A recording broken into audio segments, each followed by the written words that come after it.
Bismillahirrahmanirrahim. Assalamualaikum warahmatullahi wabarakatuh. Alhamdulillahilladzi wa kafa wa salatu wassalamu ala nabiyil mustafa wa mawalah. Asyhadu an la ilaha illallah wa la syarika lahu wa asyhadu anna Muhammadan abduhu wa rasuluh. Allahumma salli ala Muhammad wa ala alihi wa ashabihi wa man tabi'ahum bi ihsani ila yaumiddin. Amma ba'd. Hadirin hadirat Bapak Ibu sedang jemaah yang berbahagia. Bersyukur kita kepada Allah Subhanahu wa taala dalam limpahan rahmat karunia-Nya. Siang yang berbahagia ini Allah masih anugerahkan kita umur yang panjang, badan yang sehat, masih menikmati kebersamaan di tempat yang mulia ini, dan mudah-mudahan tentunya seluruh amal ibadah yang kita lakukan diterima oleh Allah Subhanahu wa taala. Salawat beruraikan salam tercurahkan pada baginda alam Nabi Muhammad sallallahu alaihi wasallam. Allahumma salli ala Muhammad. Mudah-mudahan tentunya dengan senantiasa bersalawat kepada beliau, kita termasuk di antara bagian orang-orang yang mendapatkan syafaatnya. Hadirin Bapak Ibu sedang jemaah yang berbahagia, di dalam perjalanan waktu hari ini kita berada di hari yang ke-28 di bulan Sya'ban, yang insya Allah besok hari terakhir, dan pada maghrib di hari Jumat maka kita akan beralih menuju bulan Ramadan tahun ini.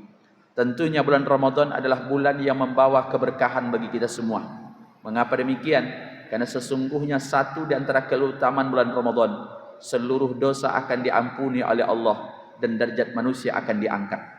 Ada kisah tentang dua orang sahabat, yang keduanya adik-beradik, kemudian datang ke Madinah. Sampai ke Madinah dia pun masuk Islam. Yang si abang kemudian akhirnya masuk Islam. Setelah itu ada panggilan jihad dan ia pun mati menjadi syahid. Sang adik hidup beberapa bulan setelah itu. Tetapi setelah keduanya wafat, ada di antara sahabat yang bermimpi. Mimpi itu berisikan bahwa adik yang terakhir meninggal itu, yang meninggalnya bukan mati syahid, lebih awal masuk surga daripada abang yang mati syahid. Sehingga ada di antara mereka yang bertanya kepada Rasulullah, "Ya Rasulullah, ada apa dengan gerangan mimpiku? Bukankah engkau selalu mengatakan mati syahid adalah predikat mati yang tertinggi? Tapi dalam mimpiku, mengapa si adik yang belakangan meninggal, tapi dia didahulukan oleh Allah masuk surga daripada abang?" Jawaban Rasulullah ketika itu, bukankah yang terakhir meninggal itu masih bisa melaksanakan ibadah puasa, kemudian masih bisa melaksanakan sholat berjamaah? Maka sidang jemaah yang berbahagia, inilah menunjukkan betapa hebatnya ibadah-ibadah Ramadan yang Allah berikan kepada kita. Bahkan tentunya tidak sampai di situ saja. Di antara satu bulan Ramadan, ada sebuah malam yang sangat mulia, yang tentunya malam ditunggu oleh orang beriman, yang kita kenal dengan istilah khairun min alfi syahr. Malam yang lebih baik daripada 1000 bulan. Yang orang kita kalau konversikan, maka sama dengan 88 tahun. Itulah yang kita kenal dengan istilah malam Lailatul Qadar. Mengapa Allah memberikan hal yang demikian dengan kita? Karena kalau kita bandingkan antara kita umat Nabi Muhammad dengan umat-umat sebelumnya, maka jarak umur itu sangat jauh. Kita mengenal dengan Nabi Adam yang usianya 940 tahun. Kita mengenal dengan Nabi Ibrahim yang hidupnya diberikan oleh Allah 500 tahun. Dan yang lebih hebat lagi, ada Nabi Nuh. Nabi Nuh itu berdakwahnya 950 tahun. Itu baru dakwahnya. Belum hidup antara dia lahir sampai dia berdakwah. Maka ada ulama mengatakan umur Nabi Nuh lebih dari 1000 tahun. Maka kalau kita umat Nabi Muhammad, Rasulullah sudah menyampaikan dalam sabdanya, "A'maru ummati ma baina sittin ila sab'in." Umur umatku, kata Nabi, berkisar antara 60 tahun sampai 70 tahun. Kalaupun ada di antara kita usianya di atas itu, artinya lebih dari 70 tahun, bahkan mungkin mendekati atau lebih dari 100 tahun, tapi Rasulullah mengatakan jumlah mereka sedikit. Maka untuk menutupi kekurangan tersebut, Allah memberikan malam kepada kita, yang malamnya sangat indah, yang ia akan mengampuni dosa, yang apabila malam itu bertepatan dengan ibadah kita, maka itu adalah yang terbaik. Untuk itu, apa yang harus kita persiapkan menjelang Ramadan yang akan segera tiba? Pertama, yang mesti kita persiapkan hari ini memperbanyak doa. Kalau kita lihat dan kita simak apa yang dilakukan oleh salafus saleh, orang-orang dahulu, mereka berdoa kepada Allah seraya mengatakan sittatu ashhuril qabla Ramadan. 6 bulan Sebelum Ramadan mereka berdoa kepada Allah. Doa mereka agar Allah memberikan umur yang panjang.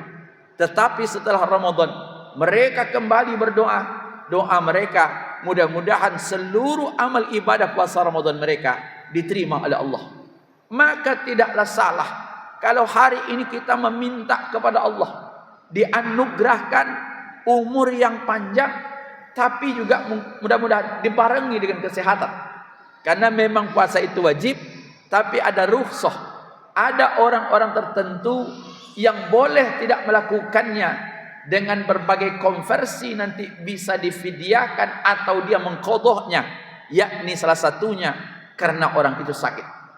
Yang kedua, yang harus banyak dilakukan beristighfar, bermohon ampun kepada Allah. Selayaknya bulan yang suci disambut dengan hati yang bersih.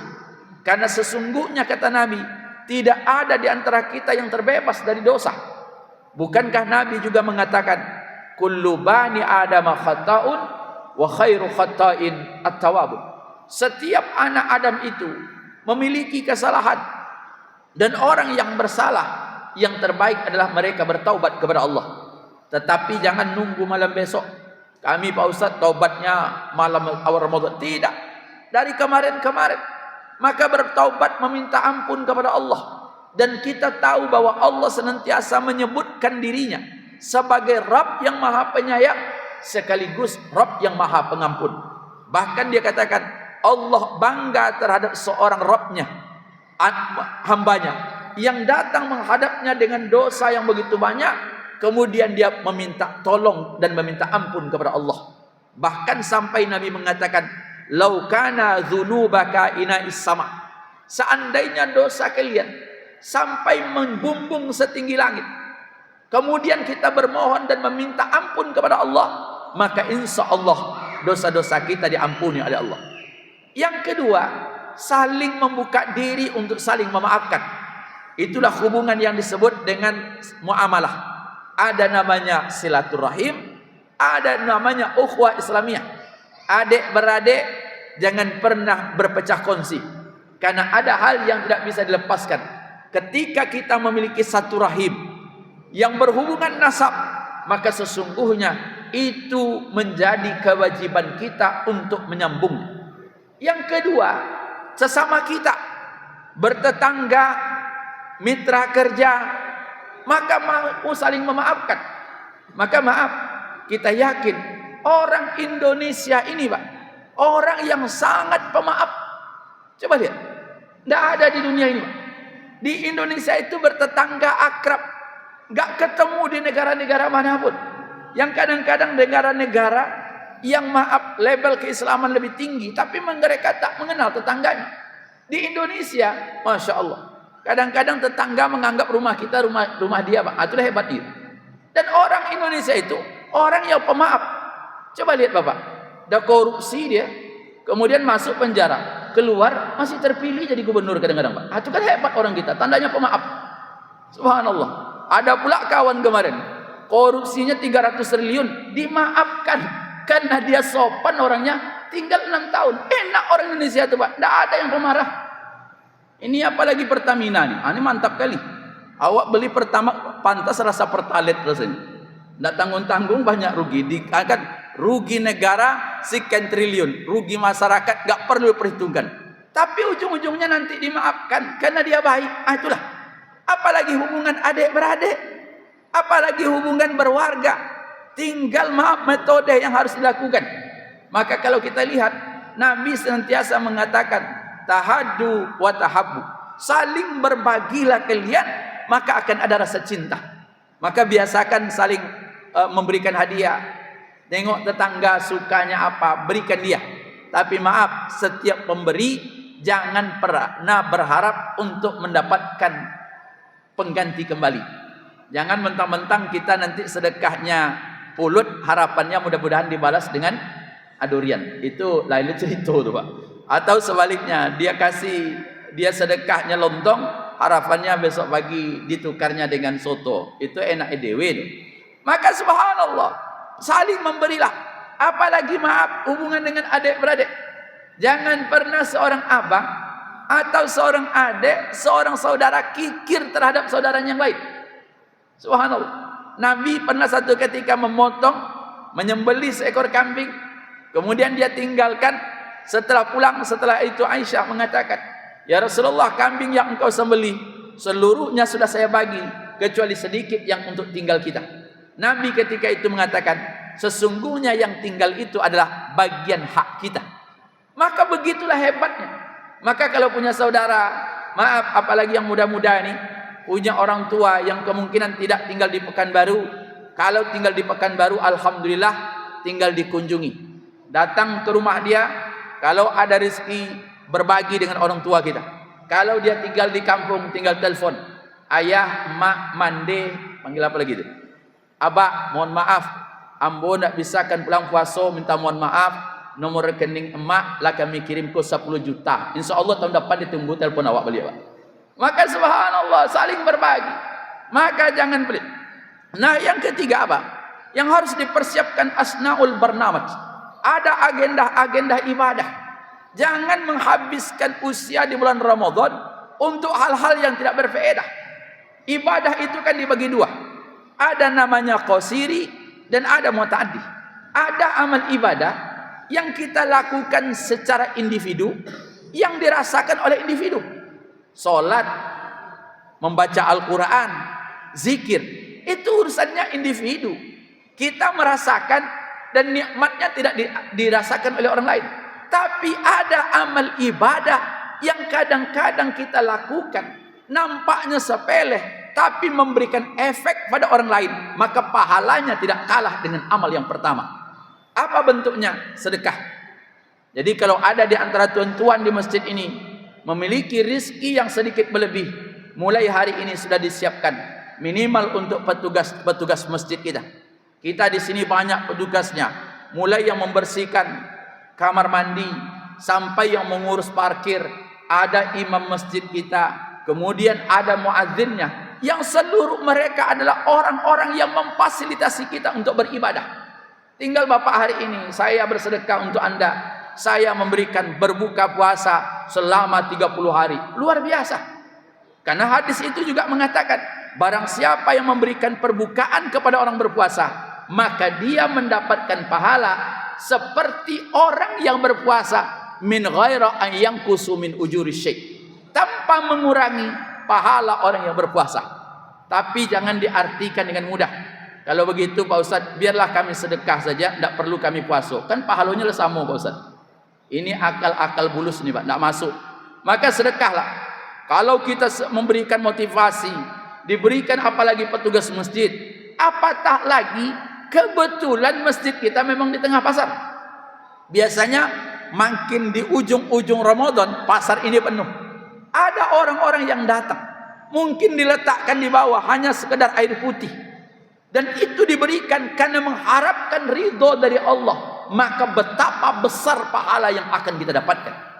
Maka buatlah program-program bahwa Ramadan tahun ini kami ingin memberikan yang terbaik dan melayani orang-orang yang melayani para tamu. Sekali lagi, ini ada jemaah-jemaah kita, ada petugas-petugas masjid kita. Berikan mereka kapan perlu, tiap malam nanti dikasihkan program tetalu untuknya Pak. Tidak akan nanya ke tensinya mudah-mudah kalau apa-apa, tidak usah lagi. Nah, kemudian bacaan Al-Qur'annya, maka juga demikian. Sudah buat rencananya. Kalau tahun kemarin atau tahun-tahun seumur hidup gak pernah dia mengkhatamkan Al-Quran, jangan sampai seumur hidup gak pernah mengkhatamkan Al-Quran. Subhanallah, kemana usia yang dipakai? Untuk apa? Maka subhanallah, kalau ditanya, mengapa kok ada orang yang khatam Al-Quran itu sampai 3-4 kali? Ada yang berpuluh kali. Kita nggak usahlah bagaimana menceritakan Imam Syafi'i. Tapi kalau kita yang dikasih waktu yang sama, kesempatan yang sama, tapi kemudian tidak memanfaatkan kesempatan, maka disitulah Nabi sempat mengatakan, orang yang paling celaka, kata Nabi, adalah orang yang dapat melaksanakan ibadah puasa Ramadan, dan Ramadan itu berlalu sementara dosa mereka tidak diampuni oleh Allah. Buat program-program, dan biasanya maaf hari ini agenda apa yang paling banyak mengganggu amal ibadah kita? Itu yang namanya handphone. Maka maaf yang punya handphone, terlampau banyak media sosial, untuk sementara waktu di-delete, dihapus. Tapi kalau tidak mungkin dihapus, maka mudah-mudahan tentunya kita berharap yang paling tidak dikurangi untuk membukanya. Karena maaf, dan itulah dunia kita hari.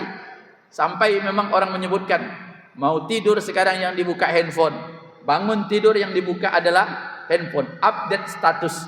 Dan kita tidak bisa menafikan, kadang-kadang di antara kita yang jualan di pasar hari ini, lebih banyak orang memberi online, karena memang dunia kita dikungkung dalam sebuah tempat namanya handphone.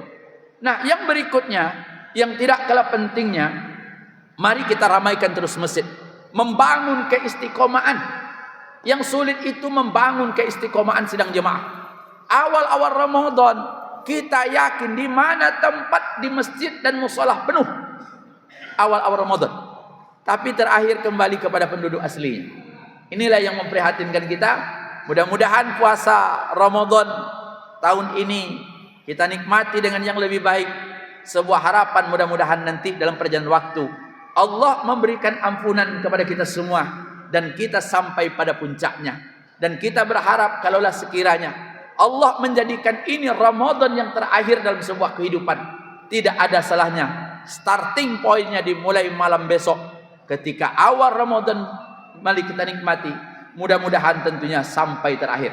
Sekali lagi pesan kami untuk kita dari seluruh pengurus masjid ini, membutuhkan dana operasional bulan Ramadan.